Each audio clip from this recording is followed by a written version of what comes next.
The Oklahoma National Stockyards have been here for well over a century. Maybe you've heard we're rebranding. You've also probably heard, with our history, this isn't our first rebrand rodeo. But do you know where we started? Do you know why our changes are so powerful? Allow us to take you back to the year 1910. The Oklahoma National Stockyards are made to give ranchers a place to market their livestock and also give sufficient supply to the newly founded meat packing plants in Oklahoma City, the two largest of which being Armour and Wilson & Company. However, you couldn't just sell your cattle at the stockyards. Just like today, you have to sell your livestock through a commission firm. Commission firms represent cattle for the seller. They use their industry expertise to sort the cattle into groups that will be more attractive to buyers. They themselves get in the ring with the cattle, where they tell buyers all the reasons why they should purchase their cattle.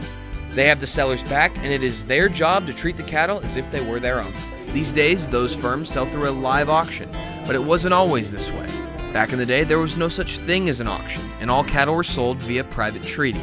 In the private treaty system, buyers will go to the same pen the cattle are standing in and take turns offering the commission firm a number on the spot. The commission would field all the offers and eventually pick one to sell for. Buyers would quite literally roll dice or even flip coins to choose the order, and you held a lot of power if you got that top spot. Well, a guy like that I worked for would like to draw a one because they'd have way more cattle than anyone. He didn't stay all day, but he got the start. And a guy like, some of the other guys, he might not let them have any. Over time, the system started to become very one-sided and was just generally inefficient. However, it also left the door open to unfair trading. But there was what they'd call alley trading is maybe, and I never did see it happen, but maybe a guy coming into your alley and you was his friend or his buddy, you was selling cattle and you would do a little cheaper to him than you would somebody else. Probably the reason those older guys really didn't want an auction started because it opened up to where everybody was in bid.